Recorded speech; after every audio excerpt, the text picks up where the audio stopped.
Hey everybody, thank you guys for tuning in. I appreciate you stopping by. If this is the first time you've seen our group, we are Path of Most Resistance. This is our second campaign, the Fog of Valdárin. I appreciate you guys very much for stopping by. You'll see us work through some kinks as we go. This is my first time DMing. I hope you guys do enjoy the story. Please, if you would like to support us, check us out on Twitch, twitch.tv slash DJ Smolth with an L instead of an I. I know it's weird. We'll get that worked out later. Follow the YouTube, Path of Most Resistance, and just supporting us in general, hanging out, comments. Any tips you guys can provide, we will take any help we can get.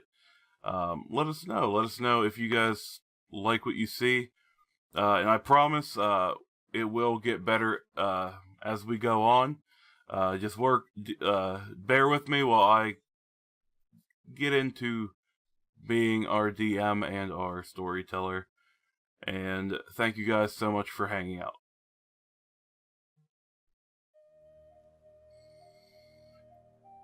Our tale takes place in Valdárin, a kingdom torn apart 30 years ago. The kingdom was ruled by an elf man by the name of Erangel Tesseran, who brought the kingdom of Valdárin together almost 500 years ago. He resided in Larenfall, the biggest country in the land. He helped all the kings of the other 4 kingdoms live together as one. He helped them establish trade and work together no matter race, sex, or age of a person. He also formed the Paladin Knights to help keep his land safe. But 30 years ago, it all changed. Something happened seemingly overnight that covered the center of Larenfall in a fog and in darkness. Anyone who tried to enter the kingdom to seek help, to find survivors, never came out. But Larenfall wasn't the only kingdom affected. Ferritan City is the most northern city ruled by Cain Graydon, a human man. Ferritan was known for its robes, silks, but now is cut off from the world because of a 3-mile wide man-made canyon ordered to be made by the king himself. Very few have entered Ferritan in the past 30 years. Garanthal, to the east, is an agricultural city with farms, crops, and plenty of fresh water. Ruled by Isaac Stram, a halfling man. Garanthal opened up their kingdom to anyone that needed help after the fog hit the land. But in doing so, now are faced with severe overpopulation, and their supplies are dwindling.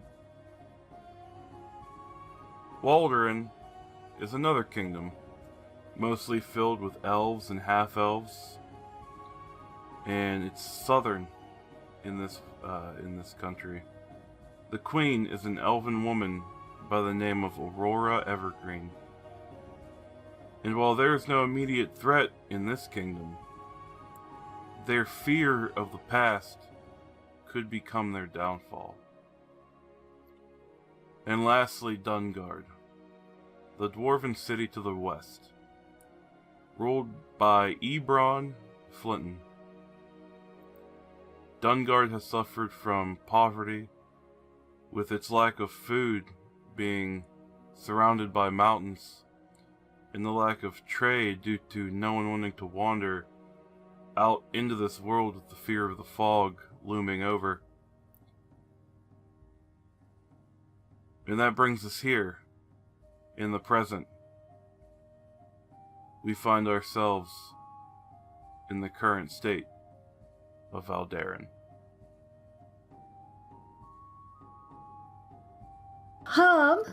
So hello, my name is Gabby Bird. I'm going to be playing a character named Charles Beauregard, and he currently resides in a town called Spalding, which is sort of in the northeast of this continent. And I'm a Minotaur, which is unusual in this. It's very unusual in this world. Big old cow man. He's a big brown cow, by the way, with 2 cream-colored horns. Okay. He's got horns. I like it. Nice. And pants, like proper trousers. Trousers. And Charles, right now in this moment, I think he's preparing a wagon to kind of head out towards Hollowmere. Hold on. Nope. He's headed towards Meldoran with a wagon. And, yeah, he's kind of putting a blanket over his wagon, tying down a bunch of books, making sure that they're sturdy and safe. He's transporting a bunch of books, mostly in Elvish, from one place to another. And he's very nervous as he has never left home before. Yeah. Now, Cody, tell us about your character and what they are doing. My character, his name is Froggy Cadence. He is a bard, and he is currently just traveling the land to really find what his, true calling and purpose is by just bringing music and joy to all the people he can find and have listen to his cool tunes. Currently, he's probably somewhere out, like just right outside of Larenfall in one of the outlying cities, Meldoran. Sorry, and yeah, he's just going out to search for adventure and to try and help people with his sweet tunes. Oh, he's a human, human boy, tall, about 30, in his early 30s.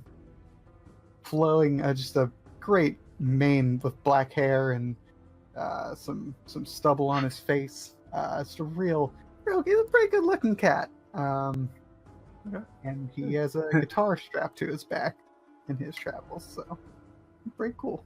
Nice. Amanda? Okay, my character is Callie. She's a halfling druid, and she is getting ready to set out. She wants to see what she can do about the darkness that's spreading because it's getting too close to her home. Oh, she's from Hollowmere, and the darkness is getting really close to it, so she wants to go and see what she can do about that. All right. And Luke. Halfling.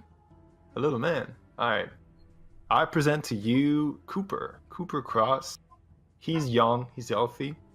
He stands a little bit over 6 foot tall, with a powerful stature. He towers most folks. He's pleasant to the view, if we can say. He likes to keep his beard and hair. He likes to keep them well managed. Takes pride in this. He dresses well. Always wears his traditional suit or something nice and pleasing to the view. It just adds to his general charisma. His eyes are dark. He has dark eyes, but a spark of cunning and confidence.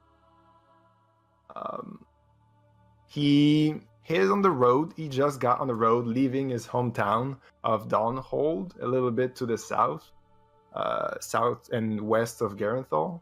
And he does wear a hat, some kind of small top hat as well. He likes to wear that. It goes with his suit. It goes with his appearance. And he does have a cane as well. He does travel with a cane. Small little cane, black, carved, like the wood is carved a little bit. It's a kind of a family heirloom that he kept. So he has a little backpack. He keeps his stuff in the backpack, his book as well. And he's a human wizard, so he is a Arcana apprentice, if we want. And as I said, he just left his hometown. He's on the road, I mean. And, he's heading somewhere. DJ will tell us. Okay. Gabby. Yeah. You said you were packing up. You were on your way to Meldoran. But it's not. So Charles is the apprentice historian at the College of Spalding, and his the professor over him is Professor Farim. Yes. And you have actually volunteered to take this, right? I have, because there's a shipment that needs to be sent, and things are getting kind of hairy out there, and, you know, I'm a big, beefy fella, as one might say, and I volunteered to do this just to kind of keep everyone else safe. Yes. And as for the rest of you, Cody, while you're on your travels, Froggy feels something right in his coat pocket that he might not have felt there before. I want to kind of like lift it up, maybe take a little peek inside. You see what appears to be the corner of a letter. Oh.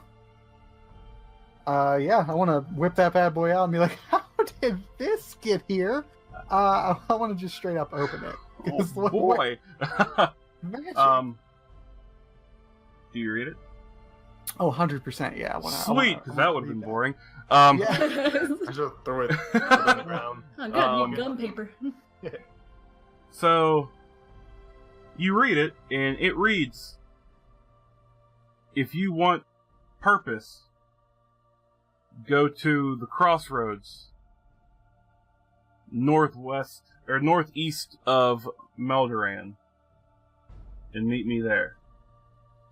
Well, the funny thing is, I was already on my way out of town, so this letter came at the perfect opportunity. Sweet. Yeah, I am like just kind of diverting course a little bit, and I'm just gonna head there because I really have nothing. Like, I'm not saying I have nothing else to do, but that sounds pretty good. I'm the worst. Okay. Amanda. Yeah, bored out of his mind.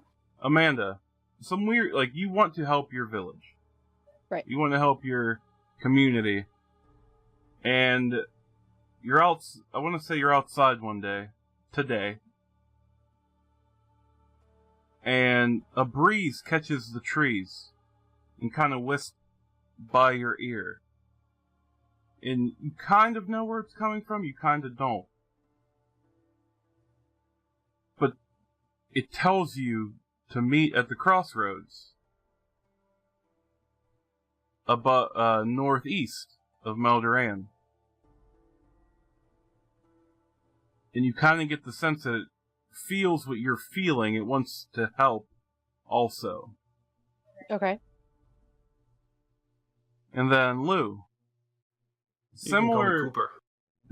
Cooper. Yeah. Cooper. You also feel something in your back pocket. Is someone trying to rob me? Turn around. There's no one there. Who goes there? And, you're... Well, do you check it? Yeah. Okay. What is going on in my back pocket? You check out your back pocket. I'm telling myself. You pull out this letter. Your letter is a little bit more short. A little bit darker, per se. All yours says is, Do you want them back? And it has a map with a X on a location northeast of Valdárin. It does pique my curiosity. It does pique Cooper's curiosity. Can he investigate the paper itself? Yeah, sure. Do you just want to? And what do you want to investigate about it? Well, first of all, how did he got here? How did he got in my back pocket without me knowing? You can roll me an investigation check. Yes, I get the first roll of the campaign. Yes.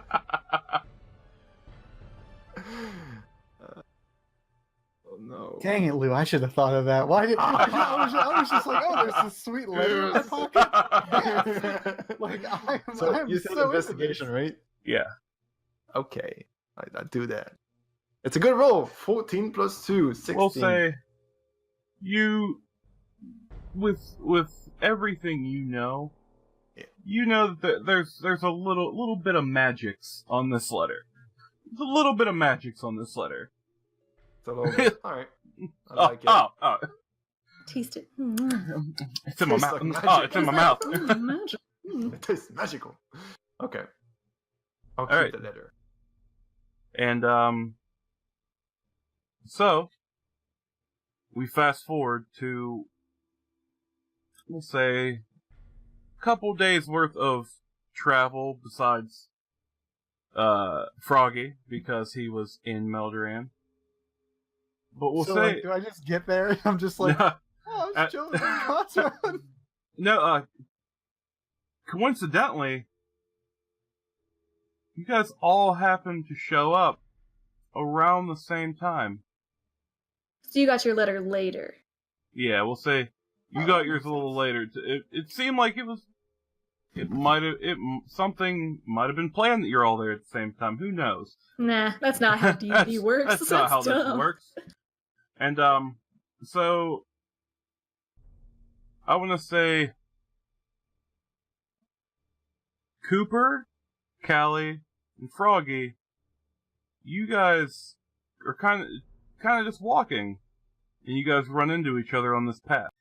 Where you're at is relatively flat. There's hills all around. These are in the hills. But where the crossroads where you're at is the section itself is flat with rolling hills around you. Because you walk up the road and you see each other as you guys are getting closer. Ah, finally, friendly faces.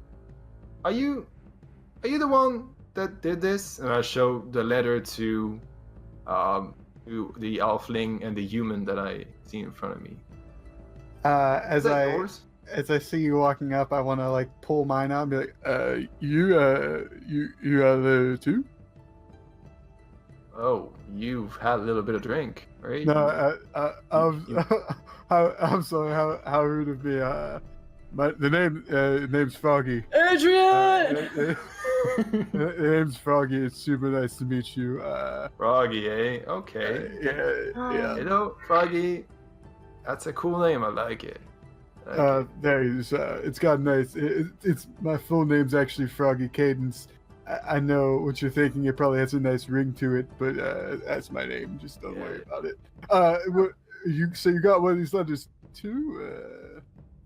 Apparently we are on the same boat, I guess, because I didn't get a letter. What? You didn't get one of these? Oh, so I'm you like, are the one who wrote this. No, I didn't write it. I was told to come here, but not with a letter. Wait, who told you? I got this. Just showed up in my pocket. I don't know. Well, I don't know who it was. What?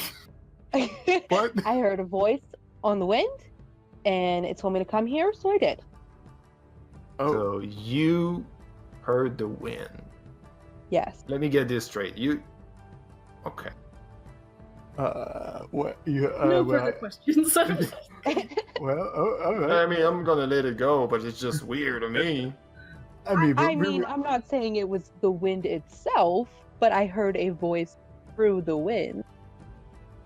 No, I get that. And quickly, not quickly, but suddenly you hear the sound of a cart coming from the east. I want to make a check.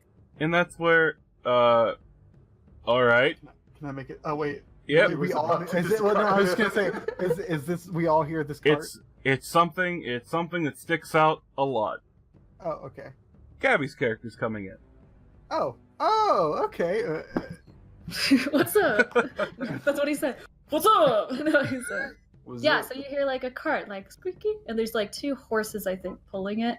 It's got a big old thing, wrapped something like a bunch of pointy things on the back of it, kind of bound up. And I roll up.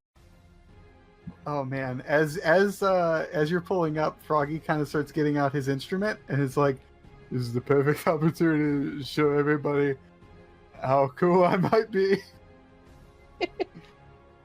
And he's just getting very excited because all these people, like he's trying to go out and find people to entertain with his music and his abilities, and now these people are just coming to him, and it's like this letter was the perfect thing. That's great. Charles turns right and goes up towards Mildoran.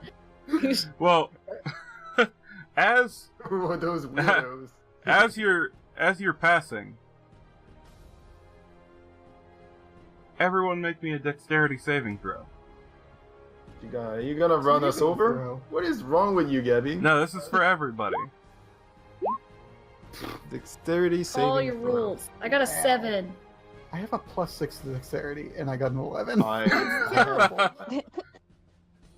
Oh, Amanda Amanda and I have all the You dexterity. gotta say what you Okay. got, Amanda. Oh, I have I a got- 6. Yeah. I rolled a 17 plus 3. No, you didn't. You got Nope, a natural Amanda, 20. you got a natural 20. My thing wasn't scrolled down. Yeah, I got an 11. Wow. Unbelievable. All right, Cody, or Froggy, and Charles. Hey. You feel something hit you right in the neck. Alright. I grab my neck. Charles grabs his neck. Yeah, naturally, Froggy does the same. Yeah, and he starts looking back towards these other people he just passed. You feel something in your neck. Pull it out if I can. Yeah, I Yeah. want to see if I can. Pull it out. Like- It's a dart. Oh no! I want to inspect the dart as quickly as I can. I certainly am happy I did that. Investigation, would that be? I don't. Yeah, sure. Well, I got a 15. Is that what's a 15 tell me about this dart? It had This is something. pointy. It had something on it, and you're feeling real sleepy. Oh, How- oh no! How are the others? Like, do they see us like do this? Do they hear something go by themselves? Amanda, you hear go over top of your head because you are very tiny. Lou, Kinda tiny. Lou, you notice that as Charles is going by, being so big, he jerks real sharp. So DJ, at this point, realizing that Cooper just dodged a trank and realizing Froggy got hit, I think Cooper would have try to grab Froggy before he hits the ground. You grab Froggy before he hits the Oh ground? yeah, I think Okay. we were in front of him, so I try and Okay. grab him before he hits the ground because I very much appreciate that. Make a dexterity saving throw with disadvantage since Froggy is now in your hands. Ooh, Me? Okay. Yeah, with disadvantage. 12. I did roll a 9. Okay, 12 and 13. You feel 2 stinging pains right in your back. and Ouch. Can It's Can a I pretty just thick, hold it's my a pretty shield thick up leather and jacket that I try to got. swim from? You have a shield? Yes. Nice. Little tiny halfling holding his shield up.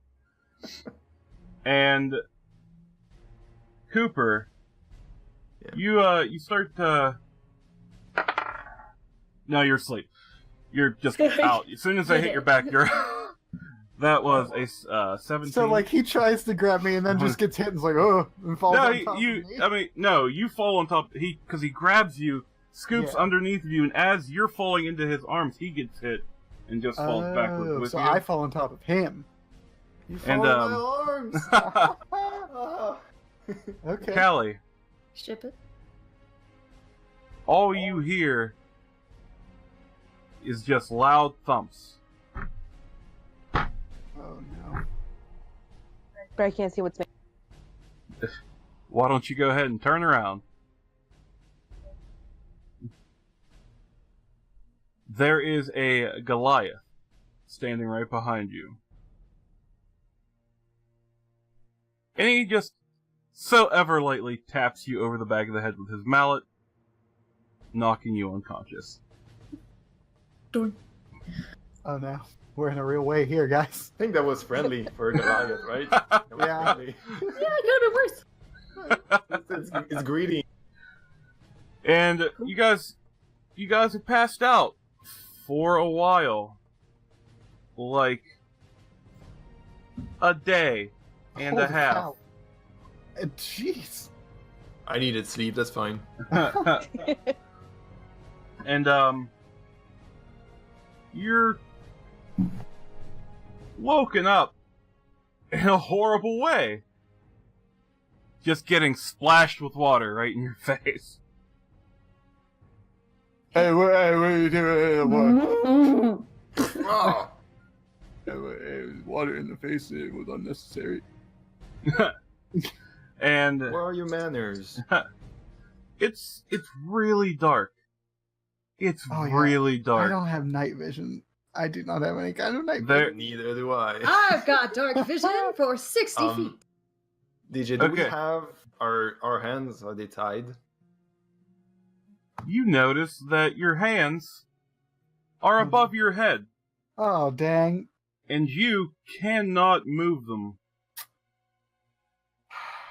Well, okay, I want to, I have a cantrip. I want to cast light in my hand and just make it a nice bright white light. See if I can illuminate anything for me. You try. Oh boy.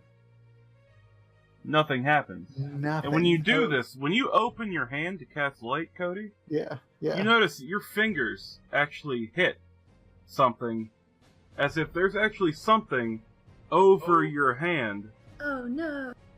to prevent anything like that from I happening. really gotta crack my knuckles though. The It's worst almost pain. as Tight- if the tight DM knew squeezes. we were gonna cast spells.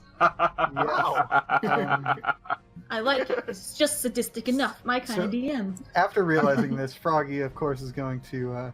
Hey, you guys, you guys spellcast? Are you able to cast spells? Well, I can't do it. first, real quick. Yeah. Charles, you have dark vision, you said, I right? do. Yes. You notice... what? Amanda might, but I'm not sure if she does. Not that I know of. Okay. Carry on, Halfling. Mr. Bowditch. Being a Minotaur with dark vision, you notice that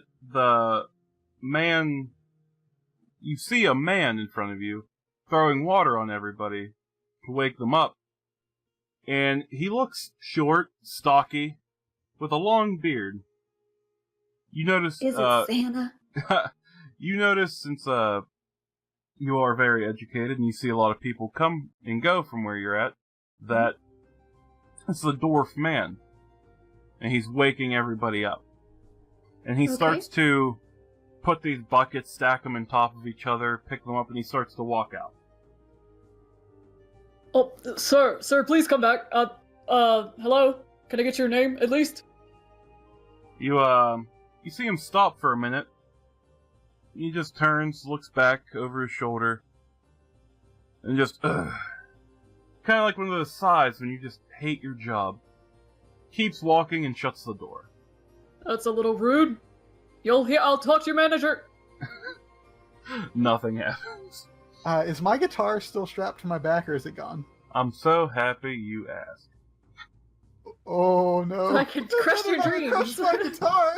I'm so mad. You guys- See it gonna crush before the you in a dreams pile of that. You guys all notice all your belongings are gone.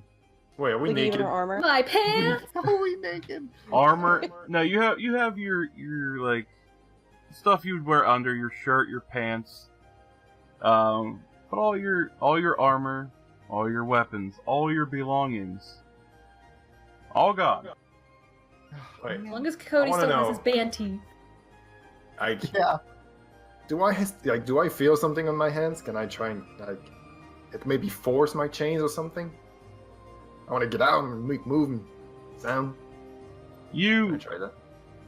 I'll say this without any rules: when you go to move, like try to break chains, you don't hear the sounds of chains clanking together on your wrist like you would expect.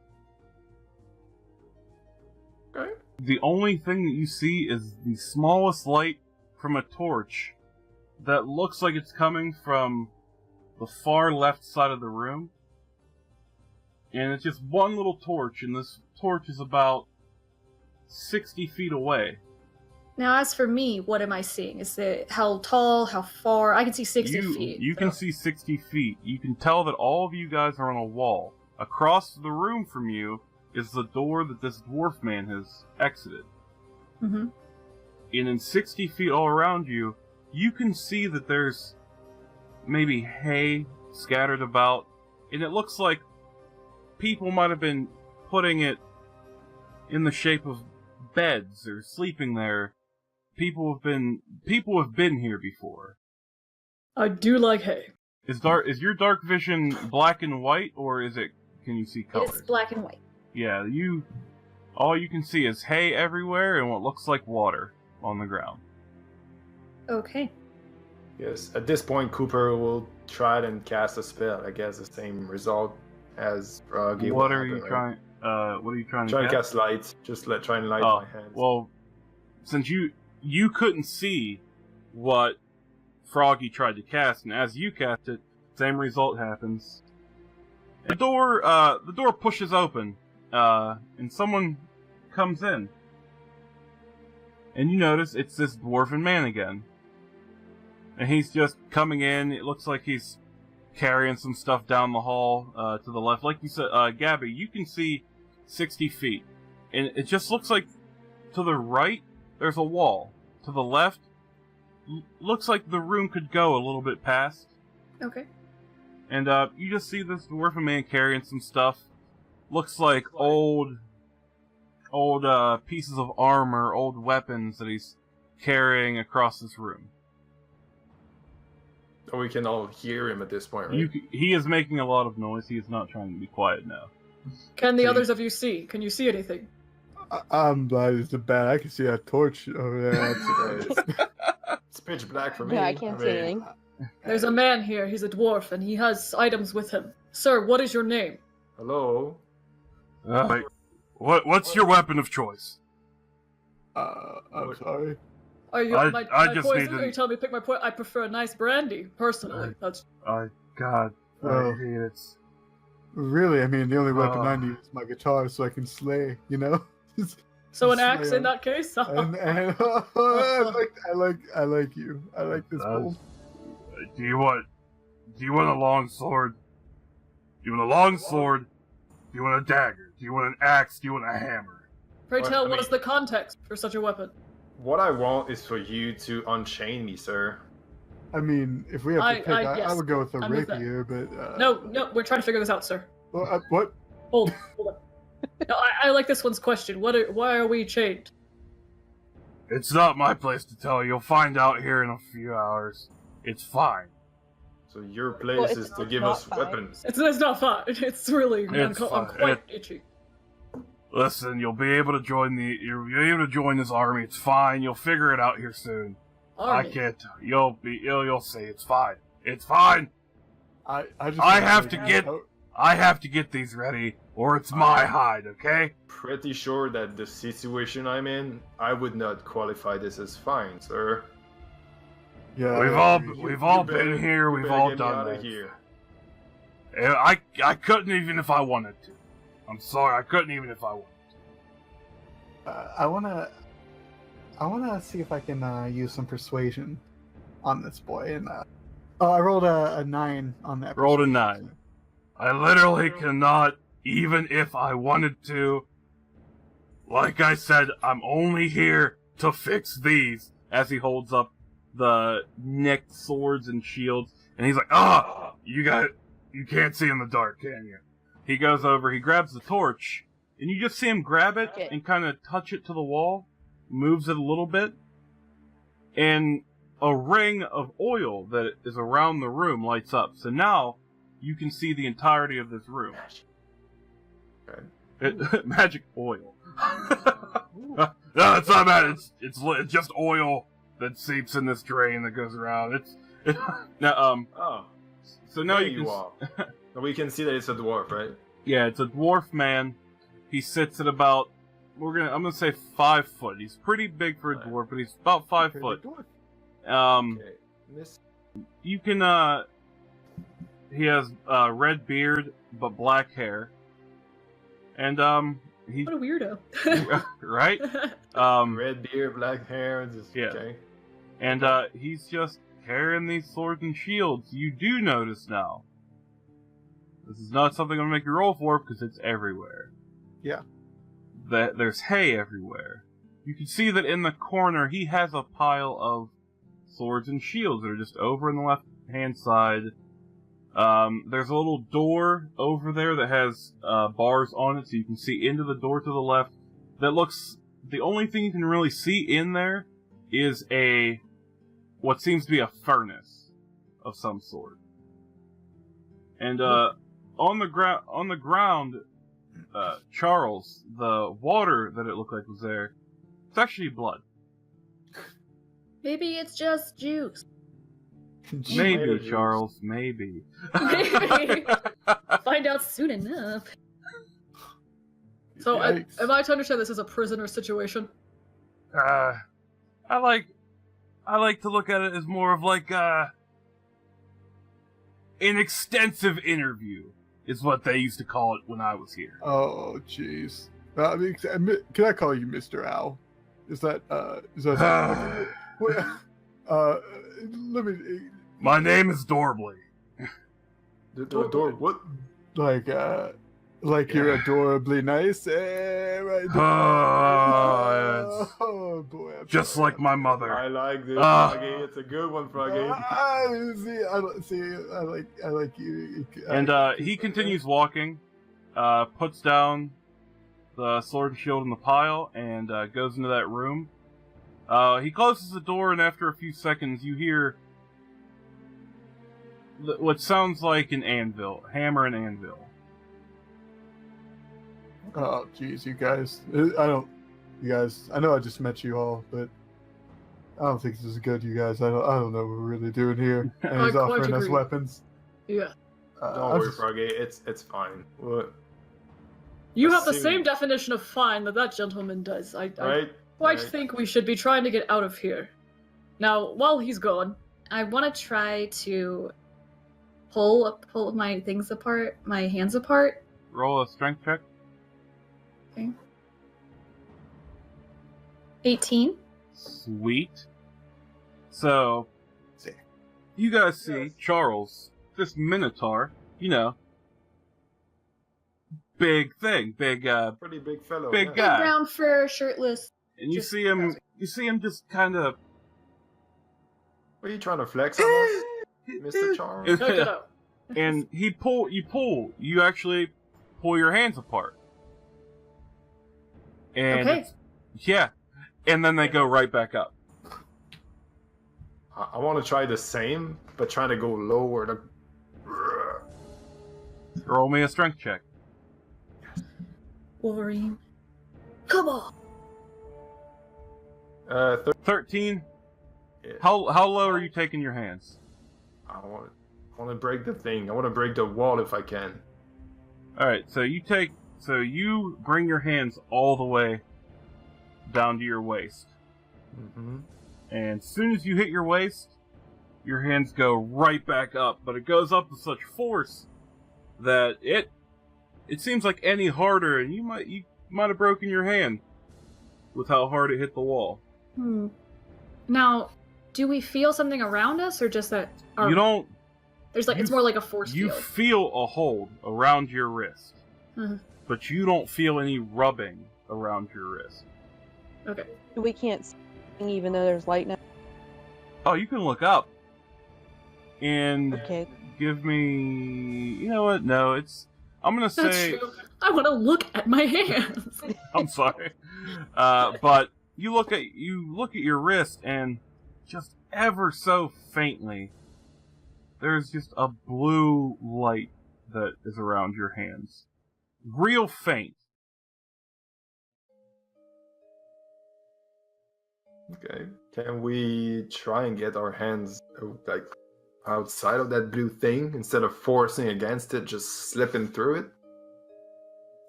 I'll say you try, but it seems like it's just bound right here. Like it seems like I want to break my thumb, like they do in the movies. Oh, no, I'm kidding. I was like, oh boy, let me get a dice out. I think like as Froggy sees everyone trying to bust out of the shackles, I make a suggestion here, guys. I don't think we're getting out of these shackles. I think that we much as I hate to say this, maybe just like pick a weapon from that Dorbly, that you know, Mr. Master Owl. Dorbly, yes. Yeah. And maybe just go along with their game. This is the thing. I trust you guys because we were captured together. I don't know anyone else. You know, like why would we all be here? Like I don't know any of you from Adam. I'm not necessarily in a trusting mood. I am chained to a wall. Yeah, but what I don't like it. What I'm saying is we're in the same predicament here. I'm chained to the wall. You're chained to the wall. Mr. Owl isn't chained to the wall. Is what I'm saying. Yes, and how do we know for whom these weapons are? Well, I mean, each other, perhaps. Oh, yikes! Roll me perception checks, everyone. Okay. Because I forgot to write down passive perception. I crit failed again. Good thing. Perception. Yeah, 11. It's on a big check. Okay. So all right, I'll roll the 6. So I'll say, Callie, as you're sitting there, you're kind of just chilling, watching all this happen. You notice as everyone's talking, you kind of feel like rumbling. Not like something's coming or something's going, or it's just rumbling, kind of like a slight rumble. Can I tell like where it's coming from or anything? Seems like it's coming from all around, to be quite honest.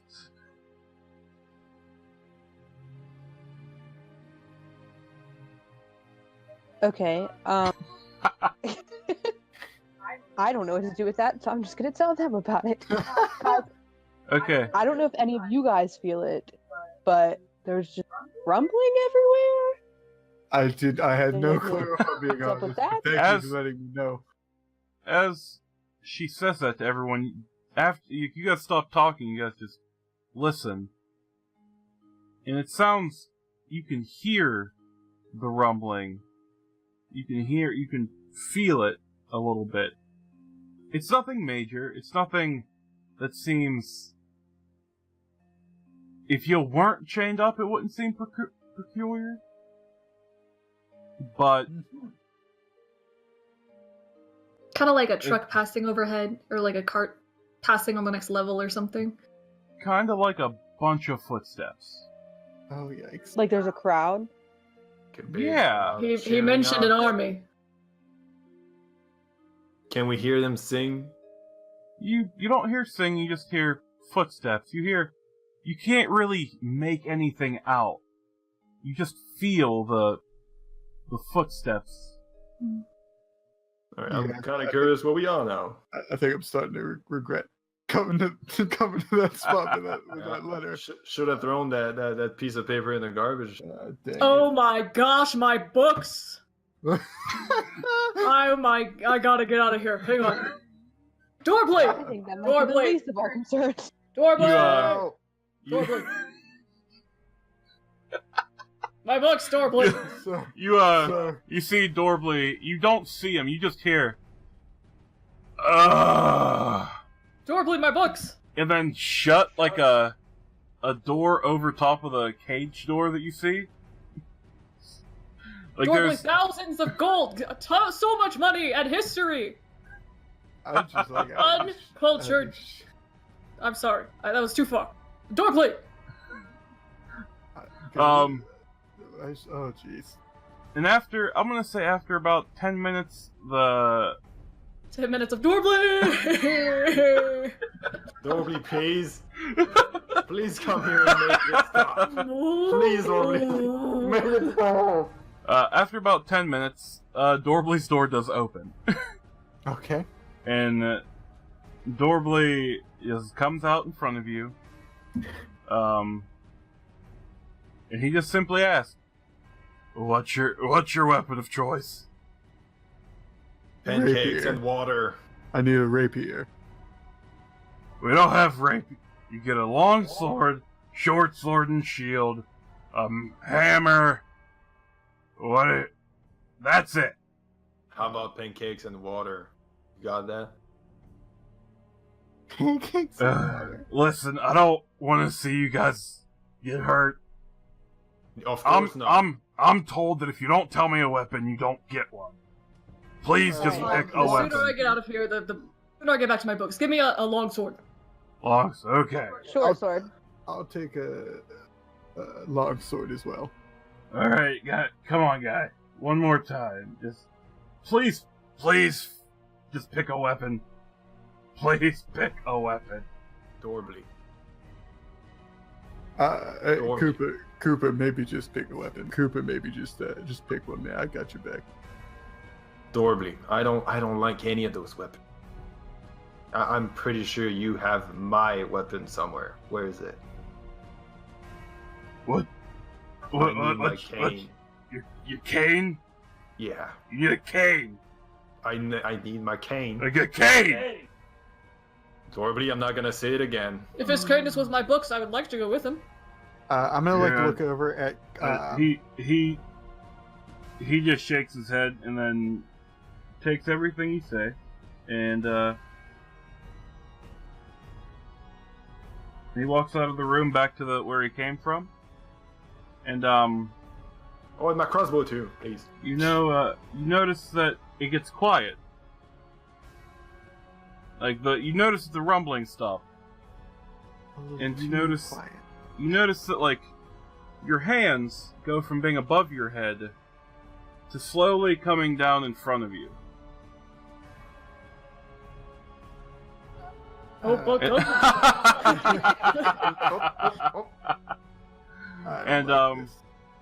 Why? It's a huge hit in Korea. And the wall to your right starts to shake as the wall on your right starts to lower. And as it lowers, you see beams of daylight coming in through the top. And it's kind of blinding because it's so dark in here, even with the lit lantern that goes all the way around the room. And it comes down, and as your eyes adjust as this door finally gets all the way to the floor, you notice that, like, it's just open. It seems like it's just open, but your eyes haven't fully adjusted yet. And the fire that was once at the top of the room is now your doormat to get outside. And as you're looking, all of you to the right, your hands pull you all to turn straight towards the opening. Mm-hmm. And as you guys walk out this opening, forcefully being pulled, you guys notice as you walk out, your eyes adjust. There is the biggest crowd around you that you've ever seen. Oh man, like a gladiator stadium kind of deal going on? Like thousands upon thousands of people around a ring. And you guys notice that you are in an arena. Oh man, Froggy gets so sad. He doesn't have his freaking guitar on him. Oh, this is like the best thing that can ever happen to me. But have you ever heard of ham boning? I heard it would save your life. One day. One day. And you also notice, as you come in, I'm gonna say, Froggy, you're at the front of everybody, getting pulled out. Okay. And all you guys eventually notice, but Froggy first, to the left and to the right of you, there's far across the stadium, and this stadium is massive, guys. It is about 600 by 700, about. Feet? Yes. It is big. This is like double a football stadium big. Ooh. Yeah, okay. Can I scan the crowd? Yeah, please do. Try to see what like kind of people are there. Like, are we trying to map myself, situate myself? Roll me roll an investigation. Investigation. I guess I'll do that. But sweet, I rolled 5. Lou, you are just blind. You're looking at the sun, Lou. Stop it. I'm gonna hurt myself. 13. Froggy, you notice, you look around, and you're still kind of like you can't rub your eyes, but you're like trying to squint your eyes to get adjusted. But you notice a lot of shine in the audience. A lot of people are wearing armor in this crowd. A lot of people look like they're soldiers, almost. But that only takes up about, we'll say, 3/4 of the crowd. The rest of them look like civilians, look like just regular people. The people in the armor are having a blast. They are cheering. They're finally, it's like they just got excited. They were sitting down before the game, and the game is getting ready to start. They are pumped. They're hitting each other, giving each other nuggets. But the peasants not peasants, the regular people in the crowd look blank. They just blank stare in their face. That's a little disturbing. Are our hands still bound? Yes. Well, and where are these weapons? Like, Dorblaze just has assigned them to us, or has he given them to us? You don't have them yet. Okay. Is it just us, or are there, like, other people the ground? In the arena, yeah. When you guys come out, Froggy, since you're at the front, you notice that in front of you, directly from your entrance that you came out of, it seems like there's a big stage up there that's meant, like, VIP booth style. There's a big box up there. That must be for me. Oh, man. And to the right and the left of you, Froggy.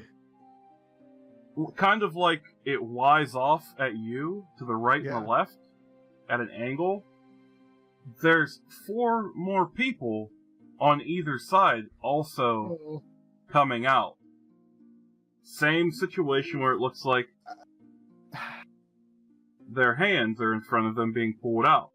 You guys, I think I'm putting this all together. This isn't great. Are they tied up as well, or are we the only one being tied up, and where they use disadvantage? All of you guys are everyone. Your group of 4 and the other 2 groups of 4 are all. You can't see anything, but their hands are in front of them. Are they humanoid? Like, are they humans? Yes, they are humanoid. 2 elves, 2 elves, 4 humans, a dwarf, and a halfling. And you guys are just standing there. And you notice that from the other entrances, because you guys are all looking forward, I assume, right? Yep. Or is anyone scanning, checking out? No. Still looking at the sun. Charles is realizing what's going on and what's about to go on, and he's like deeply, genuinely disturbed and sad about it. Like, Charles would have read about this in history books from times way before. Okay. Like, this is like stuff that hasn't gone on for centuries. Do I see Charles looking real bummed? No, because I'm not trying to hide it. Oh yeah, you're I'm in the behind front, him. I'm behind him. and you can't really turn all the way because of your hands. It's forcing you to kind of stay straight, and you're not an owl. But you notice from behind the other two groups that there's dwarves coming out behind them too, one on each side. And then you hear, you wanted Does the door be sound? Yeah, No, this is from behind you guys. Oh. Yeah. You wanted the short sword and shield, and kind of throws them at your feet, Callie. And then steps to Lou, you wanted a stick, and throws a stick at your feet. That's what you Good get. enough. What you get for arguing. That'll do. Steps I feel like over. I've made a huge mistake, but hey. He steps over to you, Charles, and throws down a longsword at your feet. And then steps over one more to you, Froggy, and throws down another longsword. And then, as he's walking by you, he just says, "Wish you guys the best of luck. Hopefully I'll see you in about 20 minutes. If not, it was nice knowing you." Man, I'm just... Charles is like in shock. He's very forlorn. He's not happy. And you guys are sitting there while this crowd is just erupting. This crowd is pumped. This crowd is excited for what's about to happen. You guys don't know what's about to happen. You can, some of you might piece it together, some might not. And then you hear a loud thud. And it sounds like someone tapping a cane on the ground, only amplified a lot. Like, loudspeakers. Only... Froggy knows all about this. You know, maybe like a thaumaturgy? Like when Dumbledore puts his wand to his neck? Yeah. Yeah. And, you notice that in front of you, there is that stage I was telling you about. And from this stage, you see a man step up with a cane, tapping it as he walks ever so closer to the edge. And all of you would know that the man walking up is Kane. Graydon. The king. There's a cane? Okay. Makes sense. It's more, it was the sound of it. It's a staff. He has a staff that he's holding. And he is walking up to the edge. And it's weird. Especially for the ones of you that are over 30, like Charles. And this is exciting not exciting, but this is weird to all of you. You guys can now piece together that you guys are in Ferritan. Or Ferritan City. Okay, so Ferritan is the northernmost country that's been cut off by this giant canyon. Correct? Yes, in this, no one has gone into Ferritan in about 27 years. No one has... It's not that they were... Nothing happened, but Kane ordered everyone to dig this trench around Ferritan. The only way in or out is over a 3-mile-long bridge. Well... And you guys can now piece together, knowing who this is. You guys are in Ferritan City. Nice. Okay. Yeah, when he steps up, in case anyone doesn't know, Charles goes like, "Oh my gosh, that's the king of Ferritan City, or Ferritan the country." I assume, yes. It's Ferritan is the country, but we are in Ferritan City. New York. Yeah. Yep. Right. So, yeah, that's the king. No one's seen him in nearly 30 years. And Ferritan, huh? I think I've read that in some of my books about this lost land. I was hoping to come up here to play them some jams. And, No, I never Let's shoot. And as Charles says that, as Charles informs everyone of what's going on, so you have to piece together that when Kane ruled, he was about 30, and this was 30 years ago. He looks like he's 35. Okay. And as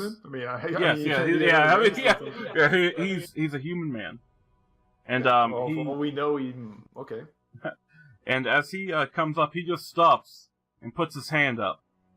And as he does, you can see that there is a roll me a perception check. I'm not just gonna give anyone this one. Nat 20, 23. Mm-hmm. Oof. Give it. 21. Oh man, Cody. Feeling, don't blow it. Don't blow it. Well, hey, guess what? I'm gonna roll one. We got 23, 21, 20, and then Cody rolling that 12, though. Okay. Boy, bad night for me. Oh, not 9. Or, yeah. No, yeah. 3. Rough one for me. So, everyone but the guy in the front of the line notices that behind Kane is a very tall, hooded figure. And he just standing at attention. And what looks to be, Gabby got the nat 20. Charles, you see that it's figure standing there, shrouded with a longsword just at it, like he's holding both hands on the hilt of his longsword, just standing there. Not moving. But behind Kane. Almost like a bodyguard, kind of. Okay. Kind of like that, I can't think of his name, the dude from Game of Thrones is huge. The mountain. The mountain, yeah, kind of like the mountain. Yeah, if the mountain were a hound? baby. Or the hound behind the king. Yeah. Okay. So, I mean, Kane holds his hand up. Wish I would have wrote all this down. Kane holds his hand up.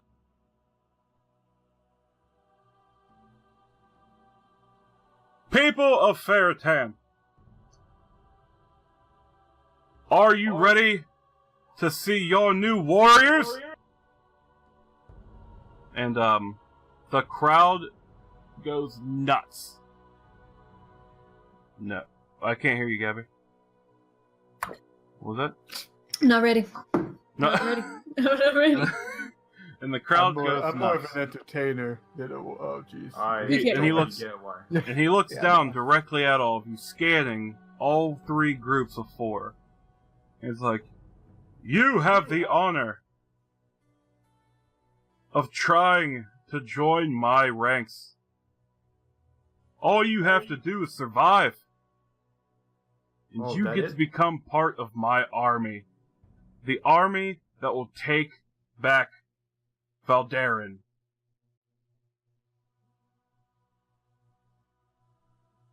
And as he says this, everyone's going nuts.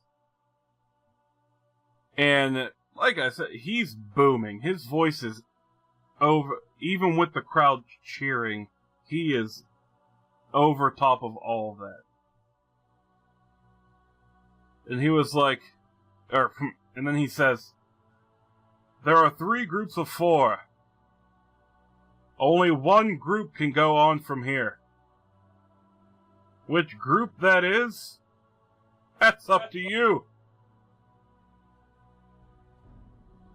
Are we ready, my soldiers? And he points to the crowd and picks his arms up to just feel the embrace of his soldiers filling this arena as they all go wild. And then he just looks at everyone, smiling.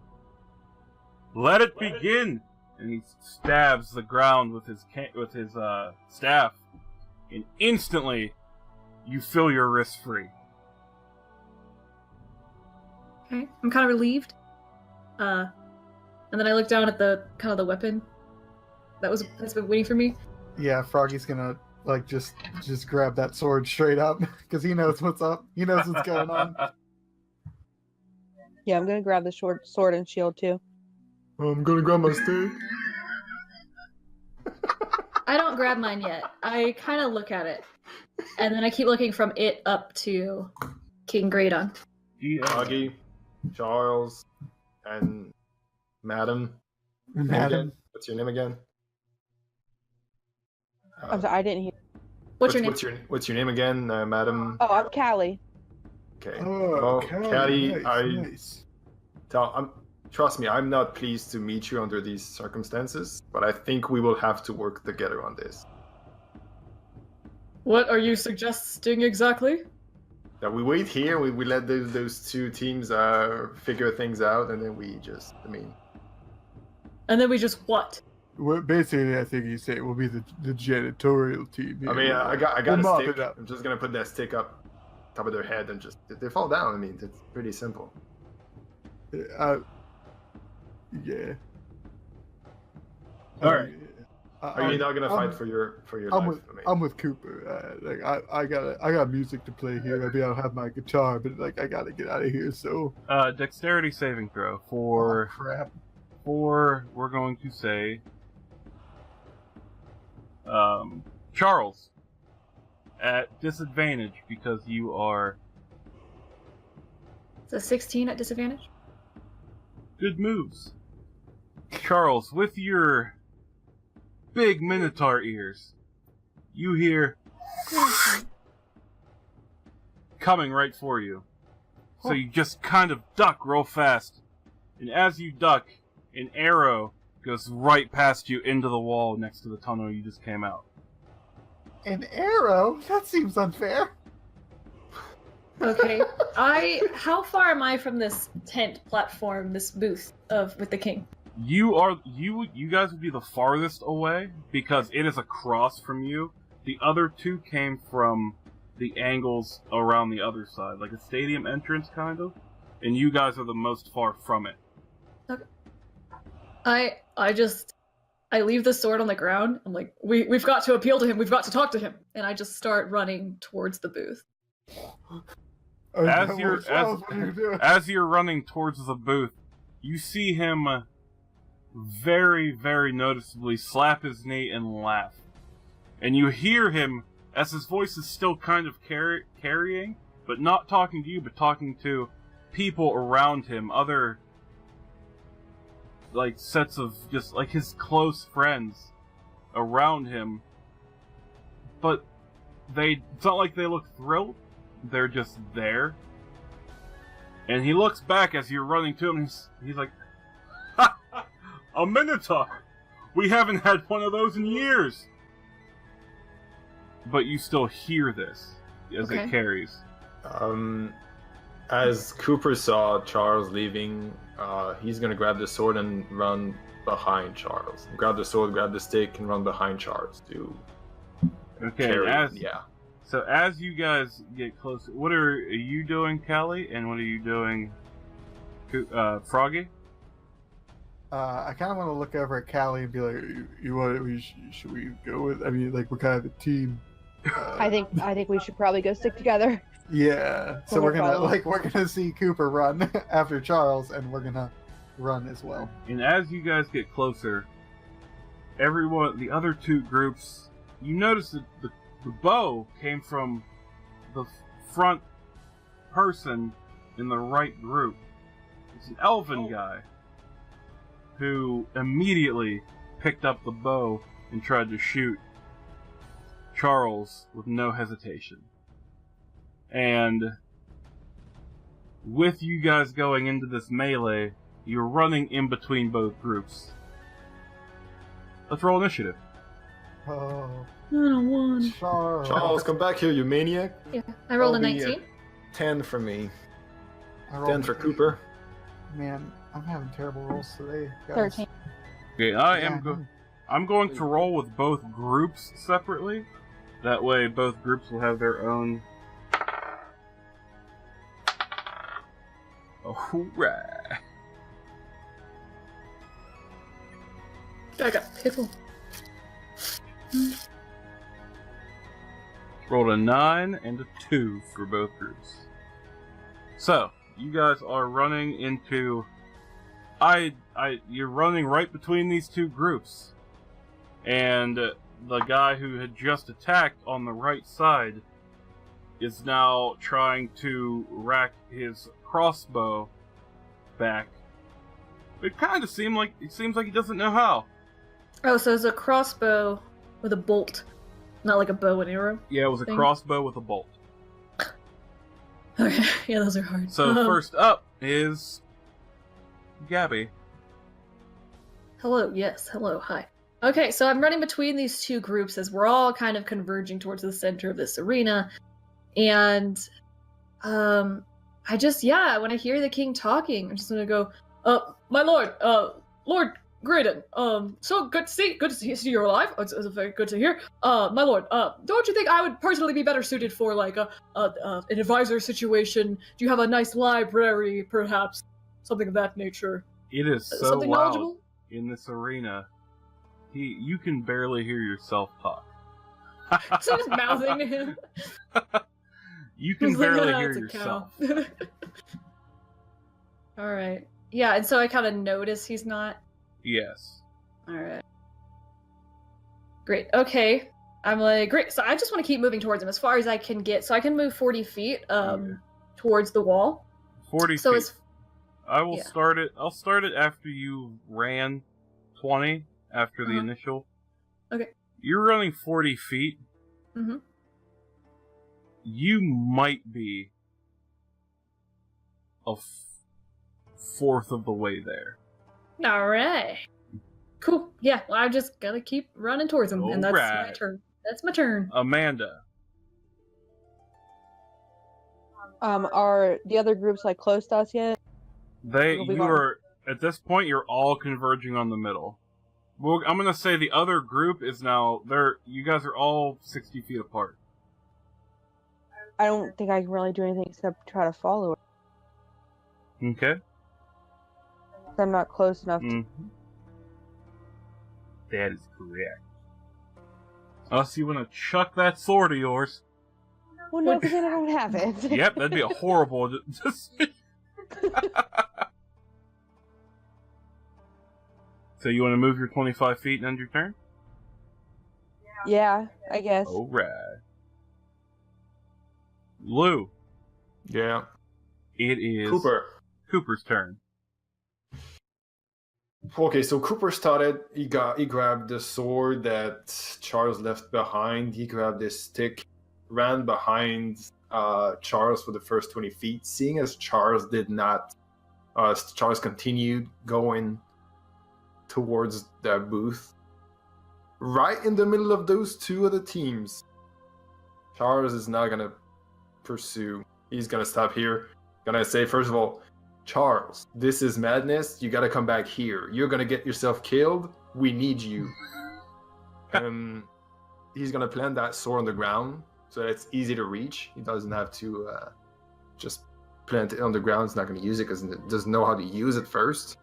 And he probably gonna have a look at those two teams. What do they look like? Like, who looks more menacing? The one that looks the most menacing would have been the one that shot the arrow, but it looks like he doesn't know quite how to use a crossbow. Like, you see him sitting there, he's trying to pull up the string, but he's just not getting it. Instead of using the handle or the foot peg that most crossbows have, he's sitting there trying to pull it by hand, and it's just not working. Other than that, it just seems like it's normal humans. There's 2 dwarves and 2 elves. The one being that shot the crossbow at you. And what about the other team? Is there someone that can like have a range weapon? The only bow you see is the crossbow. Okay, well, I'm gonna take care of those first. I don't want Charles to get hit by one of those. And I'm gonna cast a spell. I'm gonna take my stick, try and use it as a focus for my spell. Take my hands and cast on the area where that team is. Okay. And try and change the material underneath their feet. make it greasy. Make it so they can fall. Like, so I'll actually cast grease. This is one of the spell I have. It creates a 10-foot square, 10-foot radius of grease. I'll try and hit most of them. I guess they're all sticking together, so probably gonna hit them all. Okay, I thought the Colosseum was in Rome, not Greece. Oh boy. Each creature must make a saving throw or fall prone. Fall prone, yeah, and so they have to. I am going to roll this for all of them. Since I rolled initiative for all of them, keeping the groups together, and you're trying to hit all of them. I will say, that how about you move up? You move up a little bit in order to get all of them. You just move up like 5. I don't need to move up since they're 60 feet from me. So the first guy is 60, and then each one would be like 5 feet behind the other. You know what I mean? Are you doing this at one group or all 8 of them? Just the group on the right with the crossbow guy. Yeah. Try and neutralize that group first, and then. Yeah. Okay, I'll move like 10 feet. 10 feet up. All right. Try and plant that sword 10 feet what's up. the spell save you see? 14. Oh, boo, it's a 12. So, as you cast this guy, he's trying to get this crossbow. His buddies behind him that he's probably never met, if you think that it's anything like your group. They're holding these swords. They're kind of hiding behind him because he's in front. And you see him tapping on the back, and this guy's trying to pull it, and all of a sudden, as he pulls, he slips because of the grease and knocks all of them down with him. Like dominoes? Yes. Okay. That worked. Nice. Cast a spell. And that will end. That's my turn because I spoke Cooper's to turn. Charles. And like I told you guys before, Charles, if and anyone watching, I know this is different from other games. If there is conversation in battle, I will let the conversation happen. When I feel that it has gone on too long, if they don't respond quick enough, I will make them make a dexterity saving throw, strength saving throw, or any other saving throw. I feel like if it's gone on too long, because whoever's in front of them will get an opportunity of attack. So, as he says this to you, do you respond at all? Charles? Charles. Yeah, I spoke to you. What, Cooper? No. This is madness, and come back here. We need you. Blah blah. No, not really. Charles carries on. Doesn't know this guy. Knows the king. Not familiar with Cooper. And has yet to learn Cooper's name, in fact. And now it is group on the left's turn. So you see.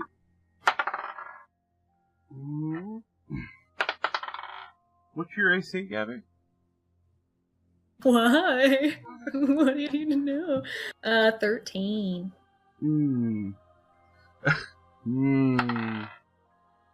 Carry on. That's dumb. I'm literally not even fighting you. Buzz off. No, you actually notice as you're running, people look terrified. These other groups look terrified. One so much that the first person in the left group throws his axe at you because he thinks that you're coming at him. He doesn't know what you're doing. You're a minotaur. You're scary. Is there red? Huh? Is he wearing red? Anyone wearing red? No, it's all dull colors. It's okay. Right. So, but unfortunately, he actually nicks you. In the face. But just for 2 damage. I thought that was a good unfortunately. I was like, yeah. Okay. For 2 damage. Alright. Where's he nick me? I'm gonna say he nicks you just on the thigh of your left thigh. If you're running, if he's on your left, he gets you on the left thigh. All right. And he throws it and instantly hides behind his buddy because he's afraid. Next one in the group actually goes for some of the people. He starts running towards group 2, or group on the right. So this human man wielding a longsword goes to the guys on the right side.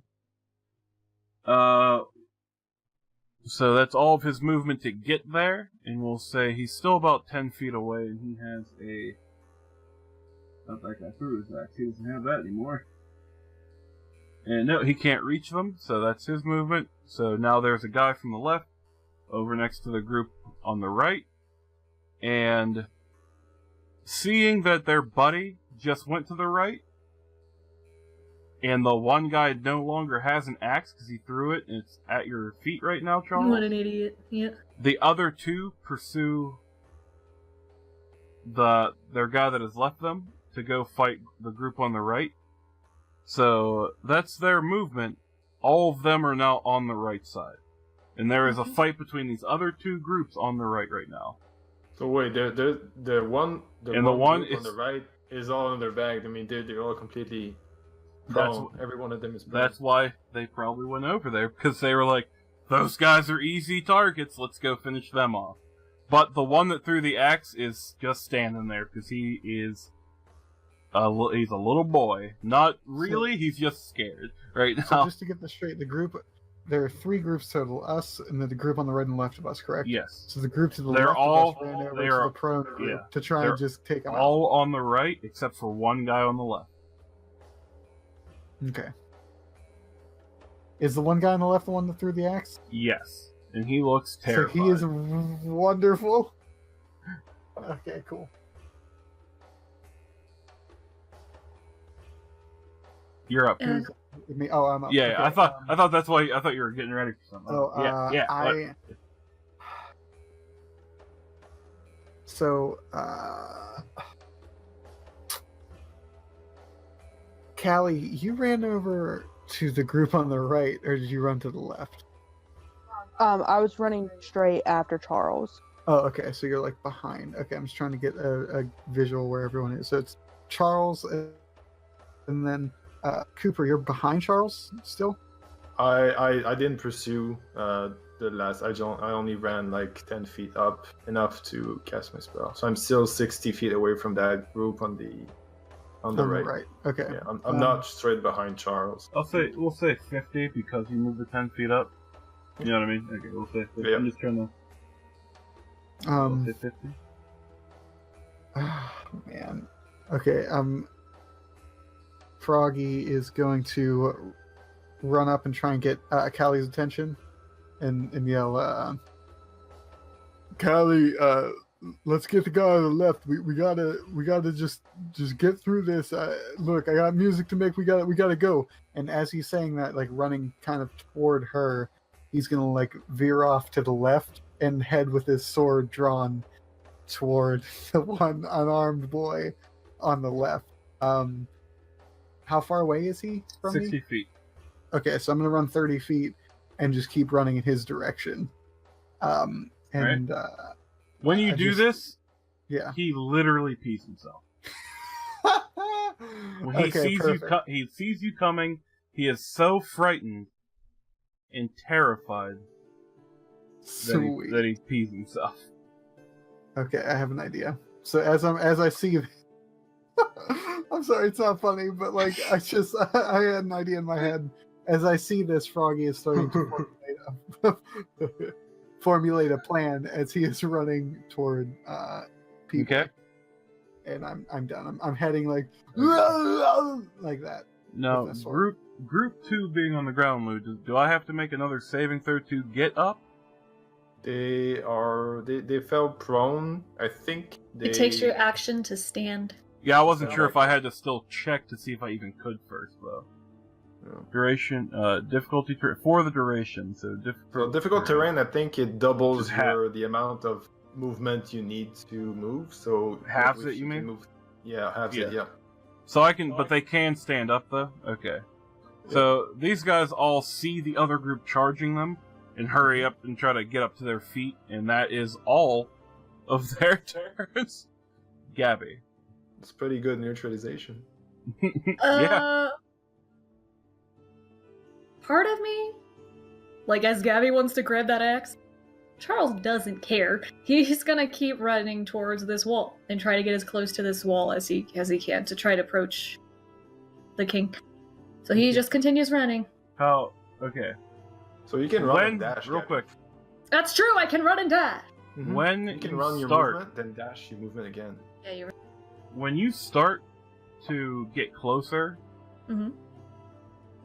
the this king notices you're coming at him, and he goes from like laughing to kind of upset, like kind of. I'm in danger. No, he doesn't look concerned. He looks bummed. Like he hasn't seen a minotaur in a while and it's not fighting. And this one sucks. Yeah. So as you see him just lightly tap his staff, and as you're running, you instantly get brought to your knees as that feeling of being bound around your wrist comes back. And now you are on your knees with your wrist on the ground. And you are stuck. Okay. And next up is Amanda.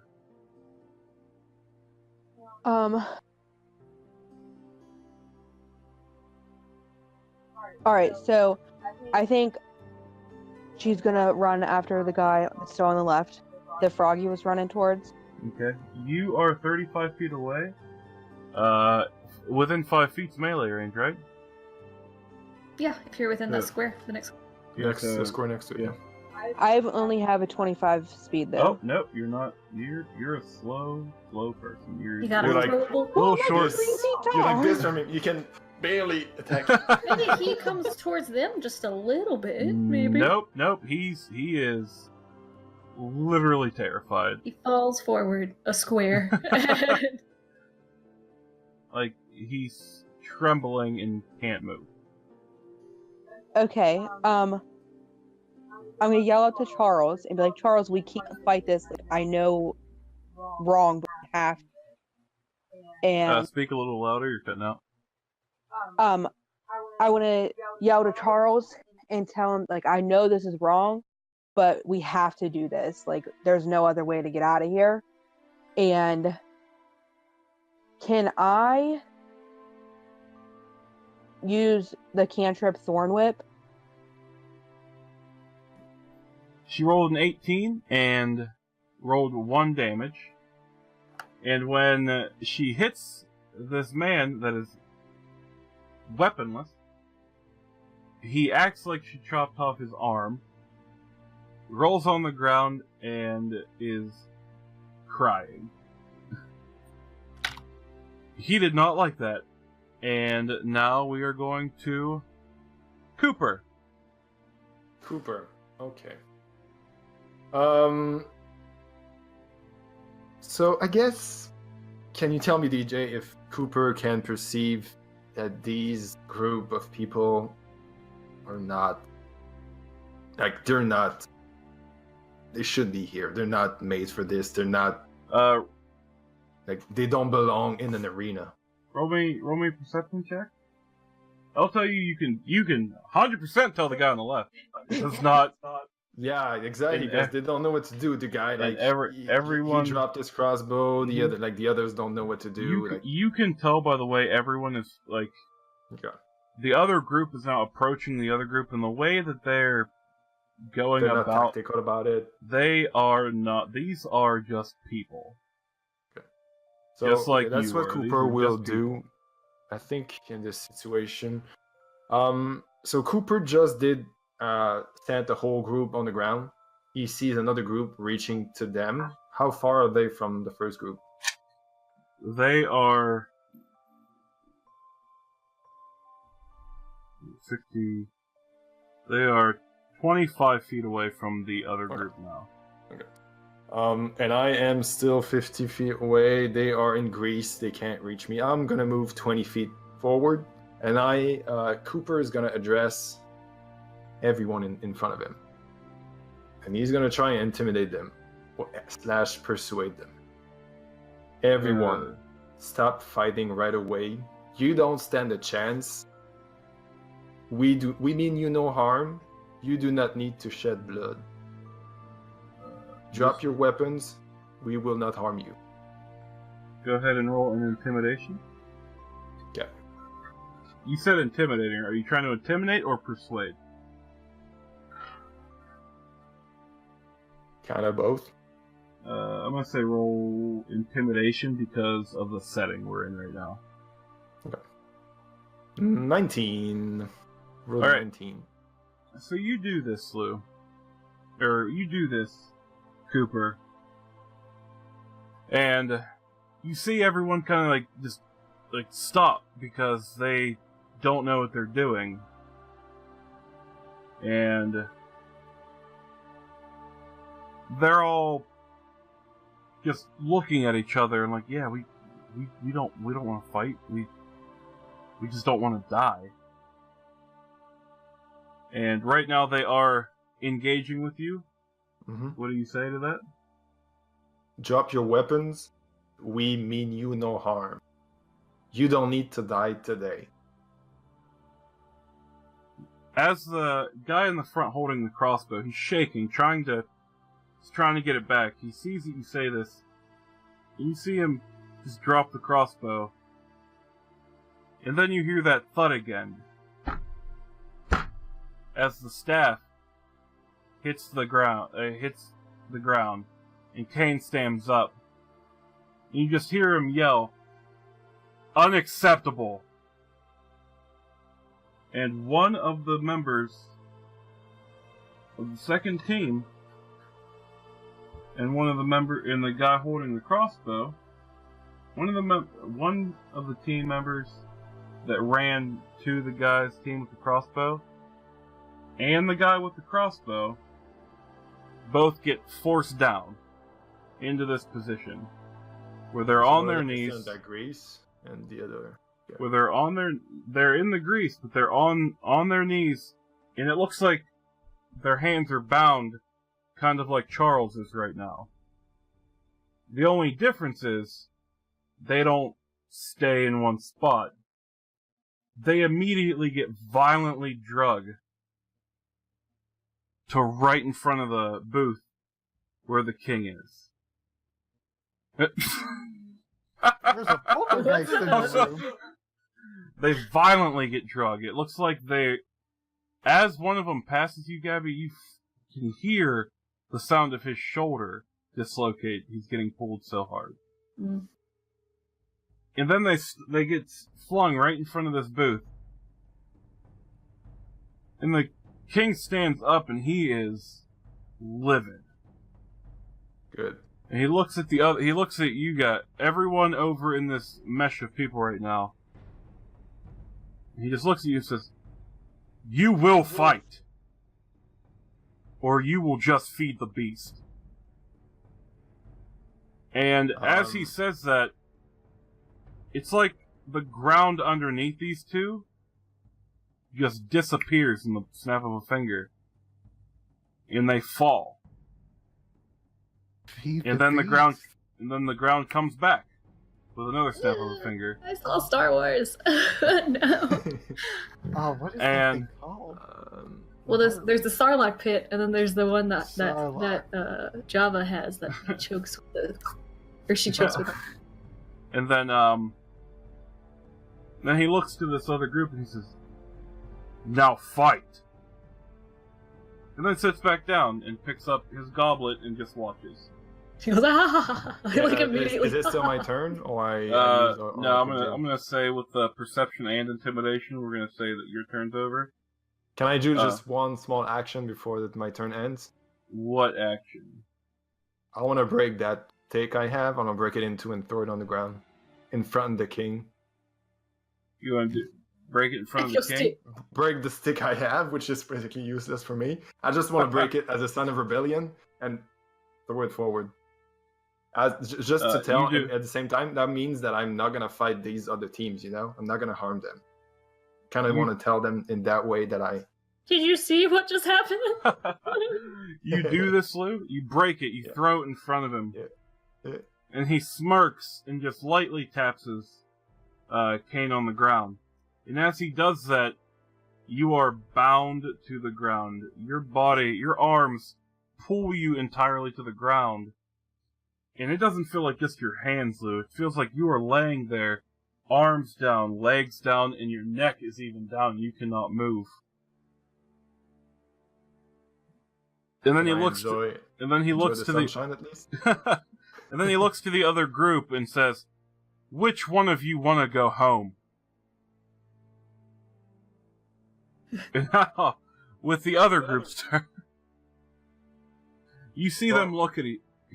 We can take this guy off. I got rid of 2, so it's pretty good for a turn. Right?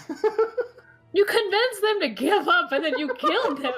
Hey, I didn't do nothing. And now, this group, they look really torn. Really torn. And as they pick up their weapons, they look at you on the ground, look at each other. And the first one comes up to you, Lou. Oh, was he... Oh, he was close enough?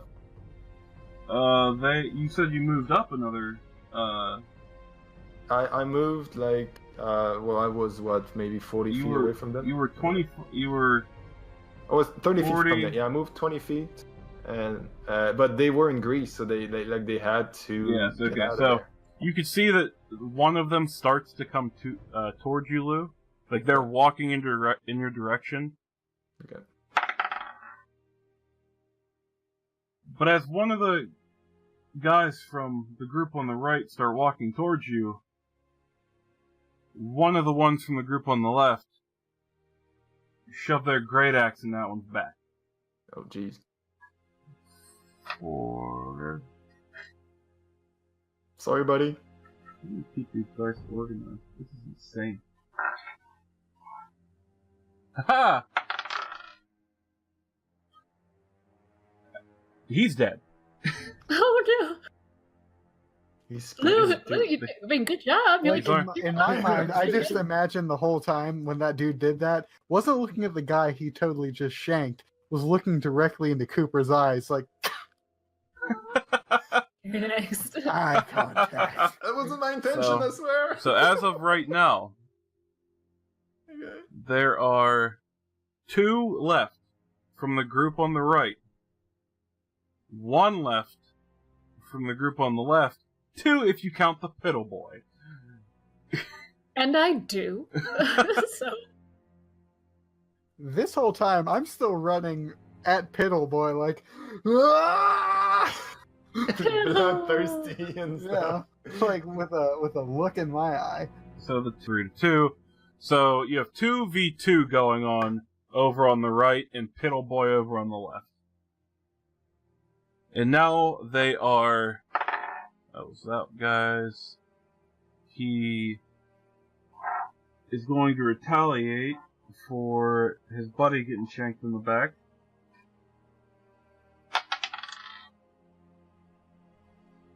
Alright. I rolled a 17, which definitely hits, and then I rolled an 8. And these aren't tough boys. So, this guy comes towards you, Cooper, and gets axed in the back. And as he gets axed in the back, the other one looks over and looks at you, and then gets a sword in his neck from the other guy's team.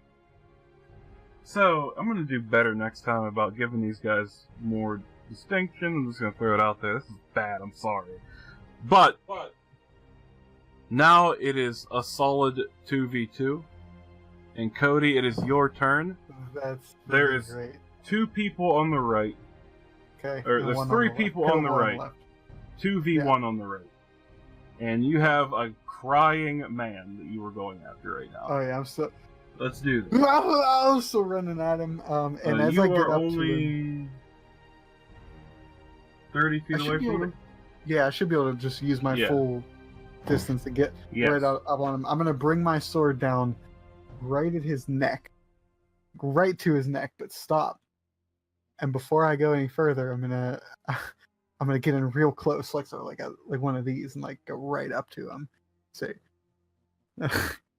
"Listen here, I can slash you down right here, or you can get up, you can get up, and you can pick up your pee pants, and you can join us. What do you say?" I don't think I can join you. Listen, man, you tell me. I'm giving you a choice right now. You can get up, you can pick your pee pants up, you can join me, and go get these other boys over there. What are you gonna do? I don't want to kill you, man.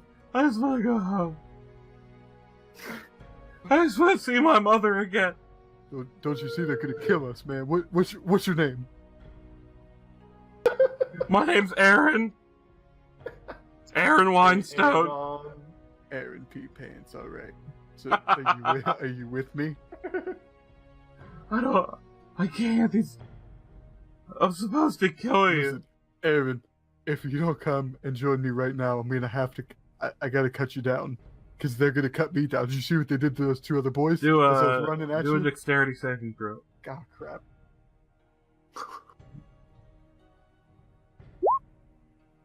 I got a 19. Yeah, 19. As you're doing this, he's very afraid.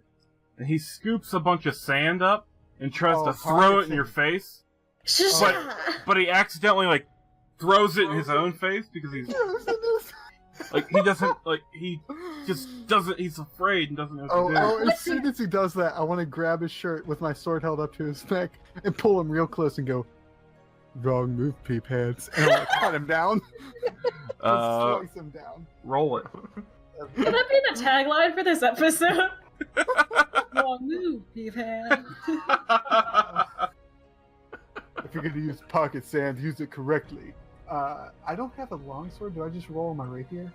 Or just roll a d20? You can go in the compendium and it'll tell you what to I'm pretty sure that's the same attack roll as the Fog. Yeah, I think it's the same thing, isn't it? Rapier and longsword. Sure, I got 23. It's a 1d8. A d8. So I'm gonna guess that 23 is gonna hit. No, it doesn't. And I got Oh man! Don't please tell me I cut down pee pants. Oh, it's so Please bad. tell Yeah. me I cut He's yeah. Wayne.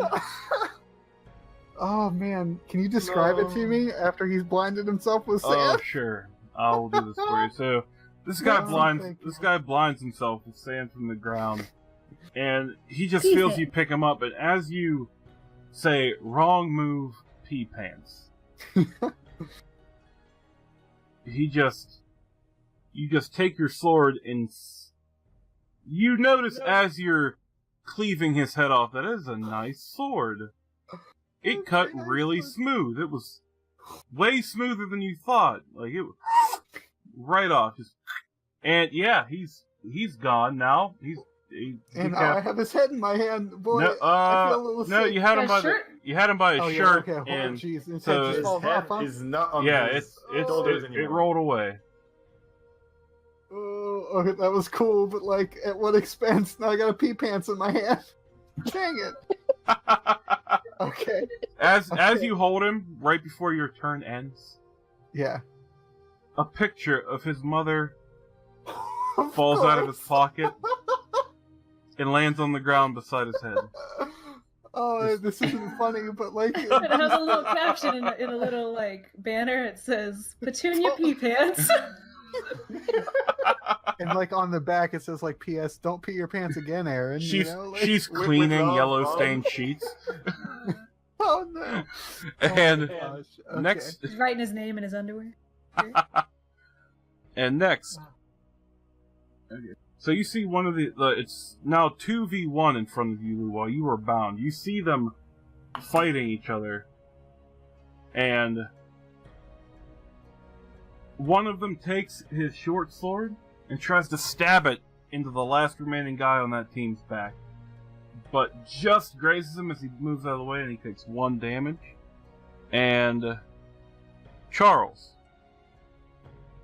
we're back to you. So the king looks up at you and is like, "Do you want to live?"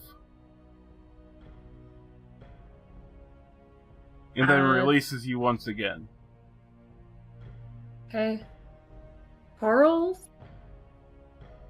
Oh, Charles. He kind of looks up just at the sky, eyes closed, and just goes like, oh, and he's like really sad. He's really sad. And if the forlorn is to move. And he just like turns around and surveys. You see that. The scene. So you see that right now, Callie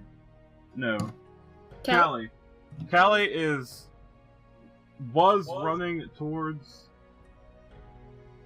Froggy, but Froggy has just cleaved a man. Well, what are you gonna do, right? And fighting from the other two. Yeah, and Cooper is bound, and there is only one man on one team left against two of the other team. Okay. Charles is gonna double back, grab that hand axe, and then just rush in towards the two who are fighting each other. Okay. So you are only 30 feet away from them at the moment. Okay, so so even with after my movement? That's before your movement. Okay, yeah, I'm going 40 feet in. Actually, Okay. before I even get 40 feet in. Oh man, I don't wanna. Charles, I don't know. Charles, what does it look like they're doing? Like these two people who are like, what? So, Cooper is bound, and the other Yeah. two are trying to focus on the last guy alive from the other team. Okay. I mean, I don't know what to do because I mean Charles he's never killed anyone. Play your character. It's fine. Charles runs over to the two guys who are ganging up on the one guy. Okay. And he grabs one of them up. He just snatches him up with. He's got 5 fingers. He's a standard man boy. He grabs him up. What does that have to do with anything? And I just wanted to the visual in here. He's not one of them. He just grabs him. What's this guy's face when Charles like? Oh, he's terrified. Pee pants number 2. No, he doesn't pee his pants, but he is like, Okay. oh god. I want to and like barely touch him, just barely in the face, like an acting punch. Ugh. Roll it. That, or I could roll a performance to fool Nope. the king. Nope, Okay. I want you to roll it. The strength? 23. I need you to roll a D10. Oh boy. A Bam. You 9. didn't even get his name A 9. before you killed him. So you grab What's this your man. name? Charles, first blood. Never have been physical before in recent years, and you try to fake punch this man, and as you just rear back and go in with your fist, you break his neck Ooh. because you just don't know your own strength, and you No, Charles. Can I say it's not lethal? too late. He's dead. Charles does that, and he's like, "Good job," and he sets him down. Because he thinks he's acting. Yes, he's so good. And then he just turns to the next guy. Now, let me see my feats real quick. No, that is all for me, for Charles. Okay. This guy has done it, and I'm like, good job! And I don't set him down. I like, huzzah! I just like, whoosh, Yeah, I just throw him over my shoulder. When you do this, Uh-huh. because before it was equal playing field. Mm-hmm. When you do this, the other two get so afraid that they just start backing up. And as they're backing up, they're just like, 'cause two people that were just trying to kill each other are backing up, and then all of a sudden they drop. as the ground opens up beneath them and closes back up. And then you hear that tap from the staff again, and you hear, "If you don't fight, you die." But it seems we have our victors!